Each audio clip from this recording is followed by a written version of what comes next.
Hi, my name is Patrick Bowl, and a lot of us are being asked to work from home remotely for the first time ever. And I get a lot of questions about how I stay focused and productive while I'm in my home, where there's a lot of distractions that they don't have at the office. And I've been working remotely for about 5 years, traveling a lot, and also working from my home office. So I thought I'd give you a quick tour of my office, tell you a little bit about how I stay productive and some of the tools that I use to make that happen.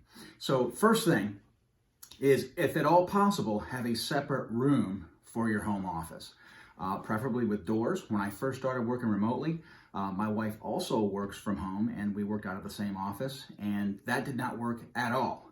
So I moved into this office next door and it works much better now. So I'm going to start off with my work area. So I've got my desk here, and I've got a standing desk, and this is probably one of the most important things from working from home. Is it's very easy to go back to back to back calls and never get up. All right, but if I have a standing desk, I'm standing much of the time, but I still take frequent breaks. That's another key.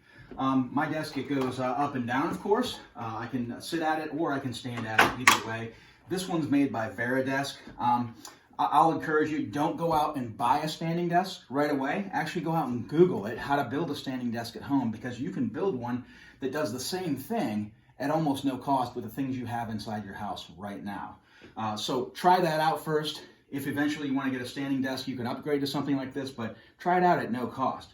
All right, the next thing is dual monitors. Dual monitors are extremely important for me. I'm much more productive if I've got my email and calendar on this side, and I've got one monitor to do my work in on the other side. All right, the other thing is external webcam. Make as many video calls as you can. Take advantage of it. There's no reason not to. Plus, since you're not face-to-face, it gives you more of that face-to-face feel. You can see nonverbal signals. It's just a better way to communicate. So do that as much as possible. And by the way, the video in Microsoft Teams is very crisp and very high quality, so I encourage you to use that tool.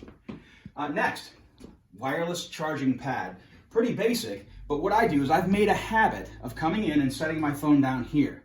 I don't set it down here or here because I may forget to plug it in later. If I set it down here, it's charging all the time. Bluetooth headset or buds. I'm currently using an iPhone XR, so I use AirPods.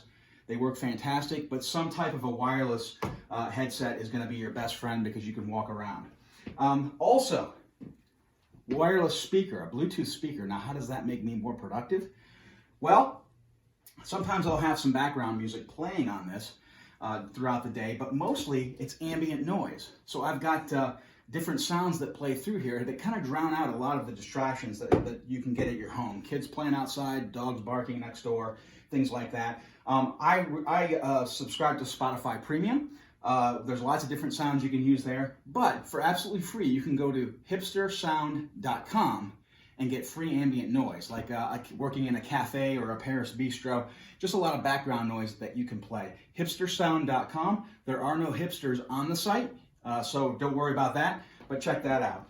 As far as speakers go, I've had this one for a while, but you can get an Amazon Echo, I think, for about 20 bucks right now, so fairly inexpensive. Now next, I'm a whiteboard freak. I love to whiteboard because I think better. I think I come up with better ideas.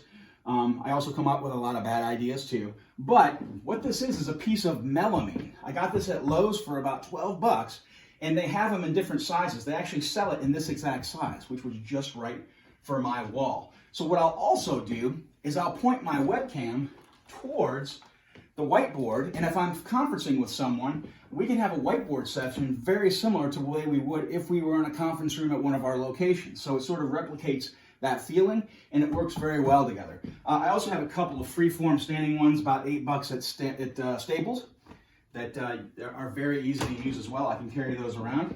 Now, as you come over here, one thing, of course, I've got some personal items. I've got pictures of my family, things like that. I'm a big fan of the show The Office, and so my World's Best Boss mug, which I did not buy for myself. One of my team members bought it for me, so thank you. My Kevin Malone with chili pot, and of course my Dwight bobblehead. All right, but what I really want to show you over here is when I'm working remotely, sometimes I'll go up to a coffee shop or I'll go to a library, and I'm stuck really with my laptop screen. And if you've ever tried to look at a spreadsheet on just your laptop screen, it's not very easy. So what I did was I went out and got this gadget. I got the idea from one of our sales leaders out in Seattle, Thomas Harris, so thanks, Thomas. It's actually an external monitor. It looks like an iPad, but you don't touch it.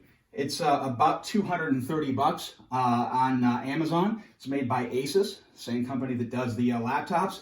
But they've got a lot of other monitors at lower price points as well. Plugs straight into your laptop, no power charging, but it gives me 2 screens. This is 15.5 inches. Makes it very easy to use dual screens no matter where I am. All right, next, this little gadget here is a stand for devices. So I've got my iPad, which I use with a Bluetooth keyboard, very helpful for travel. And what I can do sometimes is use this as my video conferencing tool. So this clamps right onto your desk, and you can fit a phone in here or fit an iPad in there. So what I'll do is put this on the side of my desk. This is my video conferencing tool, and then I've got 2 monitors that I can use to work while I'm doing that. This is about $9 on Amazon, so not a bad deal. You can bend it and shape it and point it in a direction that you want. Very nice. All right, as we come over here, probably one of the most important things that I have in my home office is a throw pillow with Samuel L. Jackson on the front. If you don't have one of these, get it right away. I don't know how I survived without it. So I got a couple other fun pillows here too.